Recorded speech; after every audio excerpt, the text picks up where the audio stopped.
So today I'm talking about things not to do if you're experiencing any degree of alienation. I'm gonna be really probably overly specific here or overly obvious about some of this stuff, but I just know that when it was me, when I was going through it, I thought, number one, oh, that would never happen. Whatever the scenario was, oh, that'll never happen. I also thought that I had control of the situation and that you just think it's not going to happen to you. When you're going through the stress of alienation, your critical thinking tends to be off. Your judgment capabilities just seem to be a little bit more off. You're compromised there. You're going through some emotional abuse, from a narcissist, and maybe you're away from a narcissist now. Your life in some way, and especially your children, are being threatened. Then you tend to act out of either a flippant attitude or out of anger, out of desperation, or out of fuck it, mentality. That's why I'm going to be just overly obvious with what not to do, the don'ts. The first rule is not necessarily a don't, it is a do, is be like Mother Teresa or the Pope if you're a guy at all times. My first attorney told me this when we had initially won during mediation, but he said after hearing my ex and some of the comments that he was making in the other room, he said, first off, your ex is Satan. He said, you need to be Mother Teresa from now until she's 18. No questions asked. This guy is trouble. And so I was like, oh yeah. And I just never thought it was going to happen to me. I always thought to myself, before I did something, I would think, well, he's done that before. What's the big deal? And another thing that I would always say, and I'll touch on this later, is just because whatever I'm doing while I'm away from my child doesn't define who I am as a mother. And yes, very valid point. However, when you're dealing with a narcissist, all of those rules go out the window. So be like Mother Teresa or the Pope is number one. Supersedes anything else. When in doubt, if there's ever a question, if you have to stop yourself right before doing something, because there's always choice, right? No matter what you do, whether that's to, drink a sip of water, or if that's to go to the bathroom, or if that's to go to the bar, right? There's always a choice. So if you, for 1 second, have an inkling of doubt about what you're doing and whether it's questionable or not, just don't do it. So number two, don't make a habit out of hitting happy hour, when your kids are, away for dinner or for the night.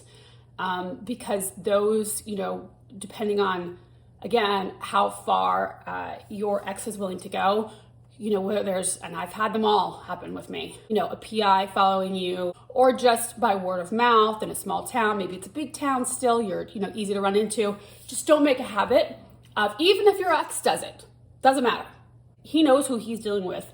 You just need to know who you're dealing with, right? No regular happy hour while the kids are with your ex. And of course, goes without saying, no regular happy hour while the kids are with you, right? Again, you're dealing with a ruthless, low-moraled enemy when you're dealing with somebody who's trying to be the barrier between you and your children. So don't underestimate what they will do. That's the biggest piece of advice right there. Be Mother Teresa. Don't underestimate the power and the audacity. You think they won't, and they will. Don't date anybody who has any questionable habits, at all. Even for a second question. And I, again, know this from personal experience. The person I chose, it was another narcissist. Apparently I have a type. But it's funny now, but it was not funny for a very long time. So at the beginning, I was fooled. But once I did find out, I thought to myself, this will get better, and there's no way he would put me in danger, me and my child in danger by not, being sensitive to what I was experiencing, because he was very well aware of the tactics and the behaviors of, my daughter's father. So just, don't date anybody who has questionable behavior, questionable habits, somebody that drinks a lot, obviously no drugs, not even smoking pot, honestly. It's like your life has changed now. Your life changed the minute that you recognized what you were dealing with. And so that means that we can't act with the same rules that every other normal separated parent can. We just can't. And it's awful, and it makes me angry, but it's reality. You want to surround yourself with people that are sensitive to your situation, that truly care about the well-being of you and your children together, and your own well-being. And so I can't stress how important that is.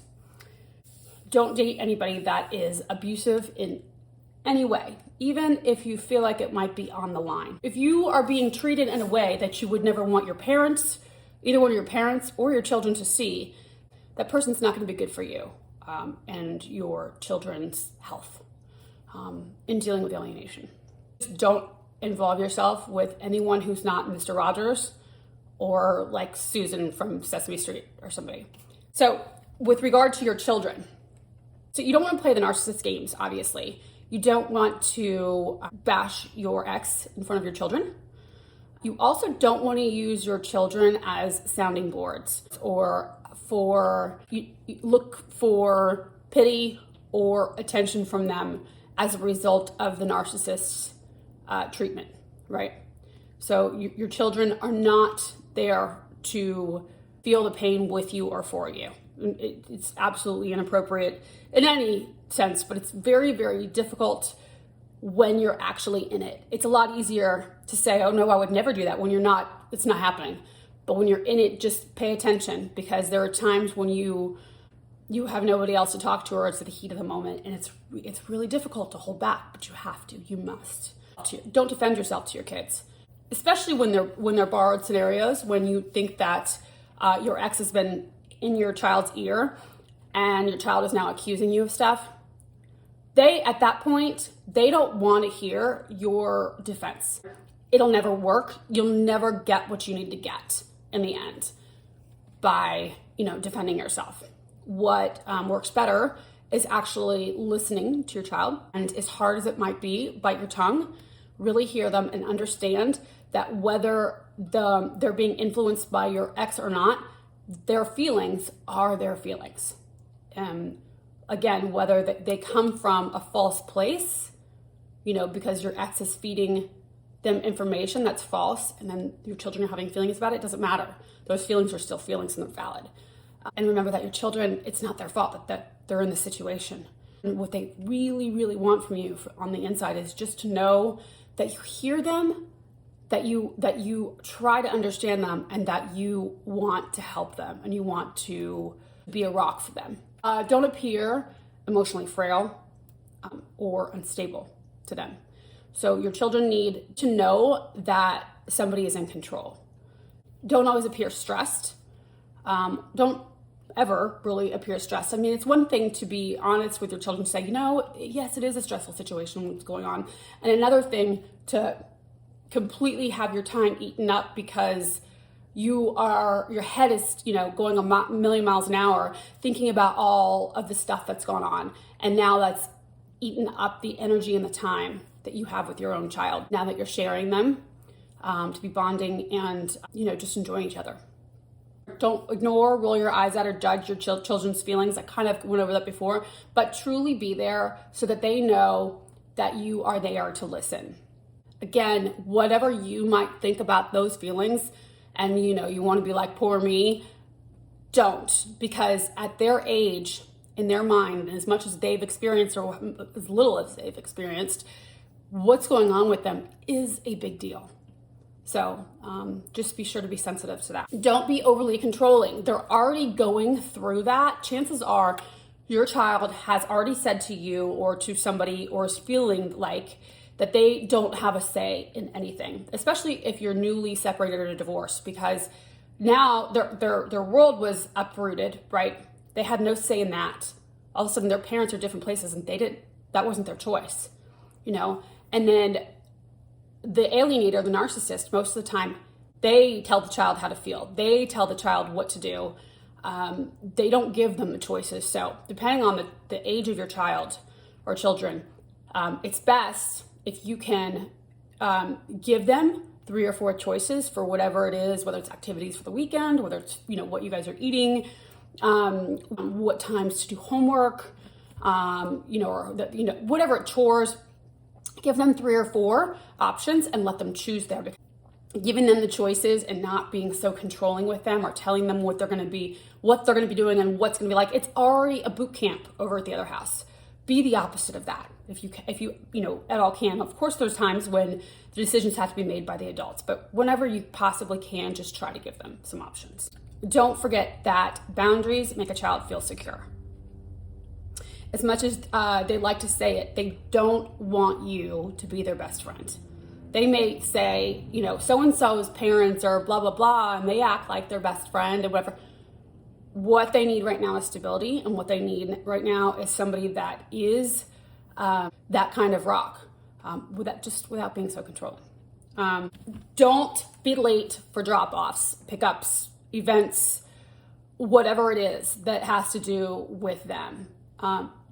Class parties, whatever it is, do not be late or do not forget.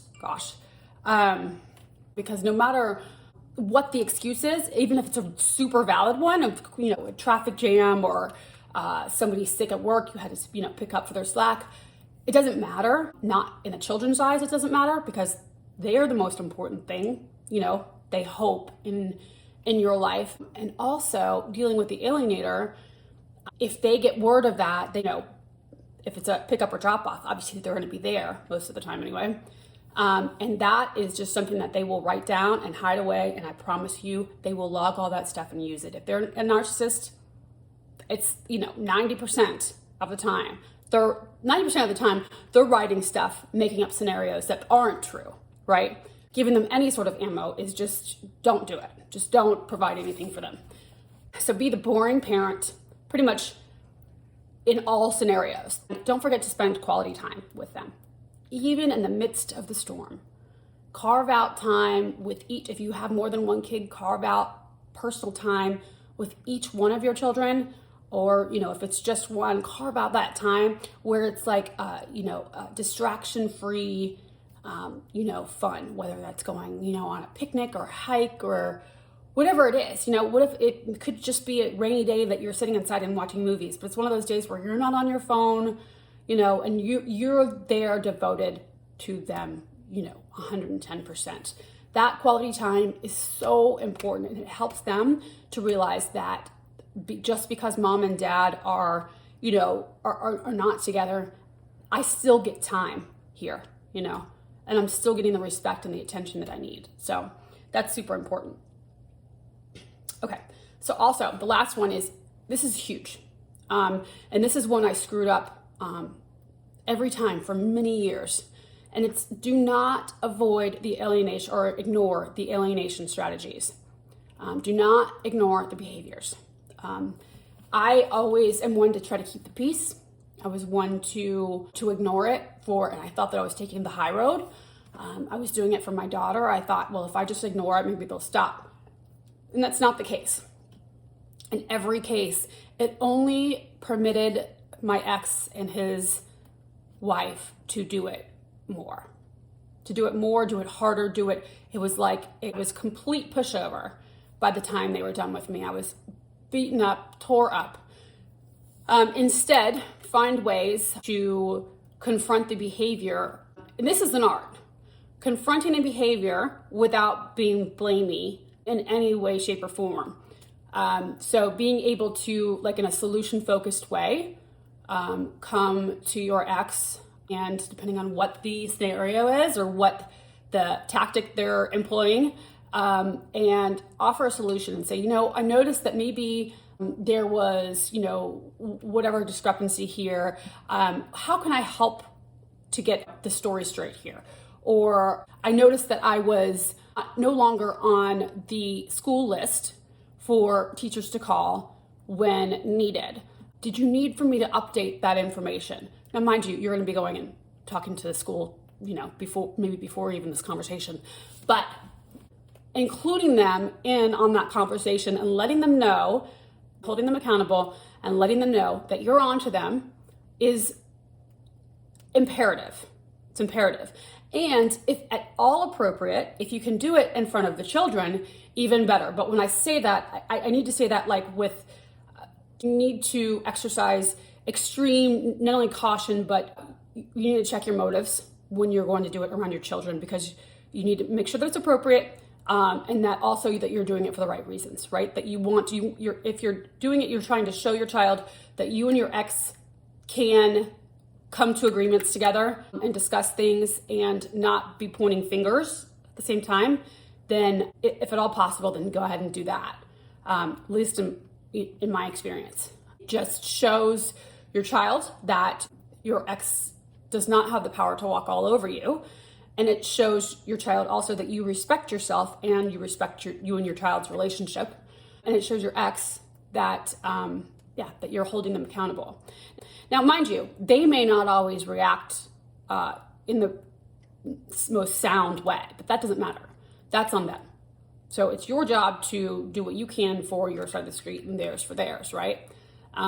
So yes, so don't ignore, gosh, I mean, I cannot count how many of the times that in, situations where I ignored and walked away or, bowed out of events because I was being bullied by them to bow out, right? Which only showed my child, I feel sad for her now if I think about it, because it was only showing my child weakness and the inability to stand up for myself and for her. Amy Baker has a great ebook out on the 17 strategies and how to combat, if you will, each one of them. She goes into very specific examples for each of the tactics, that they employ and how you can navigate through that. So I highly recommend that book.